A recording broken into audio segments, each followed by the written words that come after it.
मुख्यमंत्री देवेंद्र फडणवीस यांनी सादर केलेला अर्थसंकल्प शहरी तोंडवळ्याचा असल्याचे या अर्थसंकल्पातील तरतुदीवरून दिसून येते।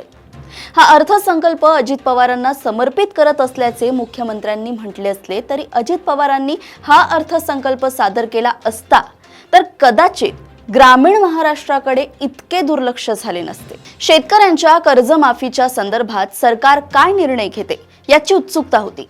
त्या संदर्भात घोषणा करताना मुख्यमंत्र्यांनी 30 सप्टेंबर 2025 पर्यंत पीक कर्ज थकीत असणाऱ्या पात्र शेतकऱ्यांना 2 लाख रुपयांपर्यंतची घोषणा केली।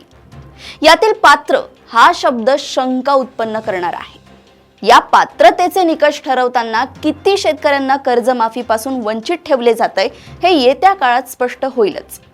शेतकऱ्यांसाठी करण्यात आलेल्या या कर्जमाफी घोषणेव्यतिरिक्त ग्रामीण महाराष्ट्रासाठी फारसे भरीव असे या अर्थसंकल्पात काहीच नसल्याचे दिसतंय।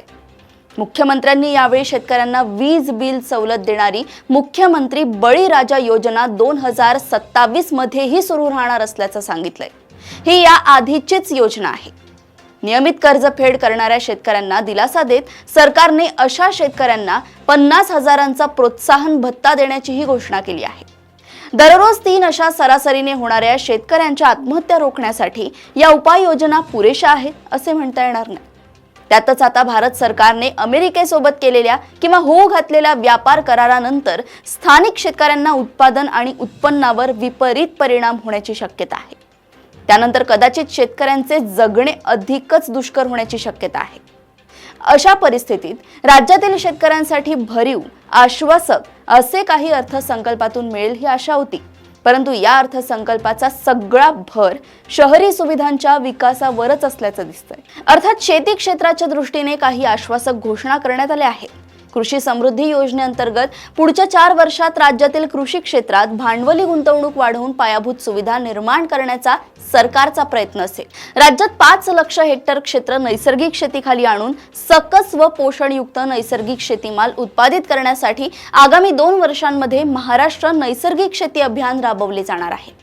तसेच गोपीनाथ मुंडे अपघात सानुग्रह अनुदान योजनेत शेतमजुरांचा सुद्धा समावेश करण्यात येणार असल्याची घोषणा फडणवीस यांनी केली।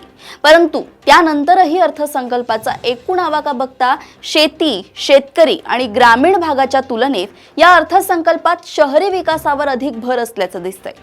लाडक्या बहिणींच्या अर्थसहाय्यतेही कोणतीही वाढ करण्यात आली नाही। उलट विविध चाळण्या लावून लाभार्थी महिलांची संख्या कमी करण्याचा प्रयत्न सरकारकडून केला जातोय। येत्या काळात राज्यात 75,000 पदांची भरती करण्यात येणार असल्याचे मुख्यमंत्र्यांनी सांगितलंय। या आश्वासनाची पूर्तता कधी होईल की नाही याबद्दल ठामपणे काहीच सांगता येत नाही। शहरी सुविधांच्या विकासावर मात्र या अर्थसंकल्पात मोठा भर देण्यात आलाय। नवउद्योजकांना आर्थिक बळ देण्यासाठी मुख्यमंत्री उद्योजकता महाफंड स्थापन करून त्यातून निवडक स्टार्टअप्सना थेट मदत केली जाणार आहे।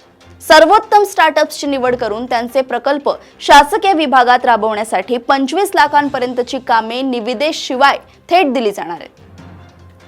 गडचिरोलीत स्टील हब निर्माण करण्यासाठी 2 लाख कोटींची गुंतवणूक अपेक्षित आहे।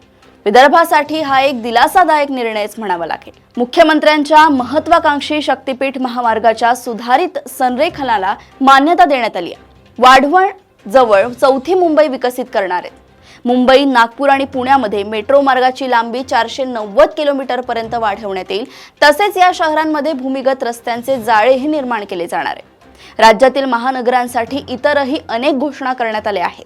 त्या स्वागतार्ह असल्या तरी ग्रामीण महाराष्ट्राकडे मोठ्या प्रमाणात दुर्लक्ष करण्यात आलंय ही वस्तुस्थिती नाकारता येत नाही। अशाच घडामोडी व अपडेट सोबत पुन्हा भेटूया देशोन्नती संपादकीयमध्ये। बघत राहा देशोन्नती। नमस्कार।